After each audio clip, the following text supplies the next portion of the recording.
Hi, everyone. My name is Anna Manning, and this is my Chapter 2 Padlet recording. I'm going to go ahead and share my screen. Okay, so my first slide is just stating that this is creating literacy instruction for all students, 10th edition by Thomas G. Gunning, and the presenter is me, Anna Manning. So when I started Chapter 2, I was really excited to start reading it because when I become a teacher, my goal is to be a kinder or first grade teacher in a low income school. I've always wanted to take on that challenge to work in a classroom that's has a little bit more challenges that come with being a low income. So the first paragraph was about diversity in today's schools. Here's some statistics that I learned. 48% of public schools are considered to be part of a racial or ethnic minority group. This is up 22% from 1972. 18% of school-age children are living in poverty. I thought that was just a crazy number to hear. I had no idea it was 18%. That just seems insane to me that 18% of children in America are living in poverty. And 1 in 3 students will have some sort of extra attention needs to reach their full literacy potential. So a few things for teaching economically disadvantaged children is to provide a safe and caring environment where students can develop the behaviors they need to be successful, to build a background and vocabulary, and to provide access to books, magazines, and other reading materials. While reading this, some of the things that I found interesting was a quote was stop telling students what to do and start teaching them how to do it. And this it gives students a responsibility for their choices, and then having them take part in projects and fostering teamwork and decision making is really important for those students. For building background and vocabulary, it's important to remember that limited incomes generally mean limited travel and lack of opportunity. So it's important to remember that not all students have the same backgrounds and opportunities as the others. I know when summer ends, not every student gets to go to water parks and travel and just have a great time. And it's important for teachers to remember that. So even during Christmas break,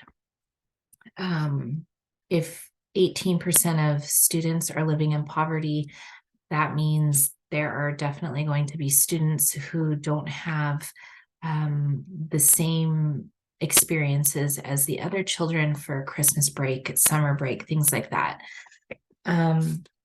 A way that you can help this is to provide books, magazines, and other reading materials in your classroom for all students.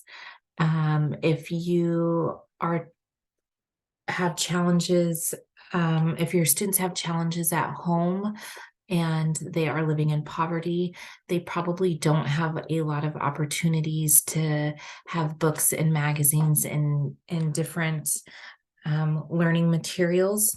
But if you, as their teacher, provide that for them, it kind of closes that gap. My next slide is what is the fourth grade slump? And this was a study in 1990 about a phenomenon known as the fourth grade slump. And this is where students perform well in second and third grade in writing, and then they start to drop in reading and language. And this happens in fourth grade, and generally with poor students, The areas that they have the most difficulty with would be abstract definition, academically oriented words, and also word recognition.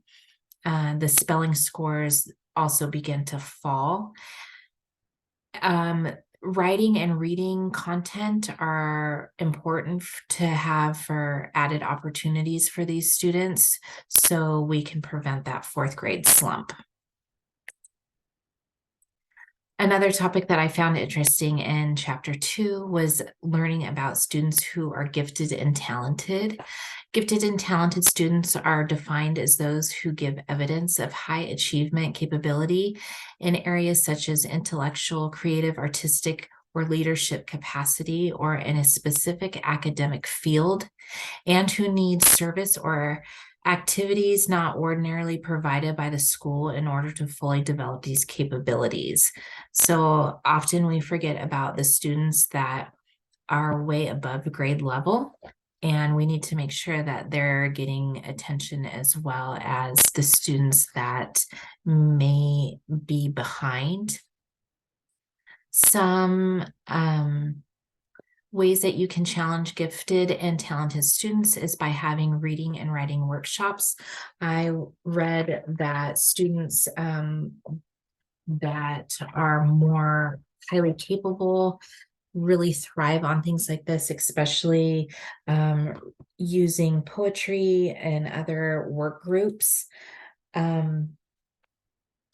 Also to provide digital references so they can investigate different topics that they're interested.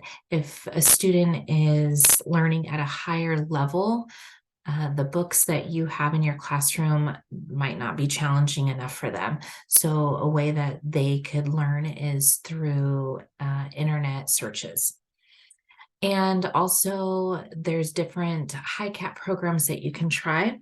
The book gave some good examples. One is called Shared Inquiry, and they have different literary classics and ways to discuss using techniques with those. Also, I read that students will also need help with study skills as they progress through grades. In the lower grades, such as kinder and first grade, you're not learning how to study more, and so they don't develop those skills. But then as they progress and get older, those students that are advanced still need to learn how to study. And they also need to learn how to deal when things are difficult for them. You'll see this more as they get older. In grades like kinder and first grade, things are just really easy and not as challenging. But as they get older and things become challenging, they need to know how to work through that. So those are the topics that I found most interesting. One of the questions that I had went back to diversity in today's schools, and I just wanted to know more about it. There's such a high gap between the different minorities, and I wanted to know what are some ways to successfully close that learning gap. So it didn't get into that much, but I would like to learn that. And that is my Padlet for chapter 2. Thank you.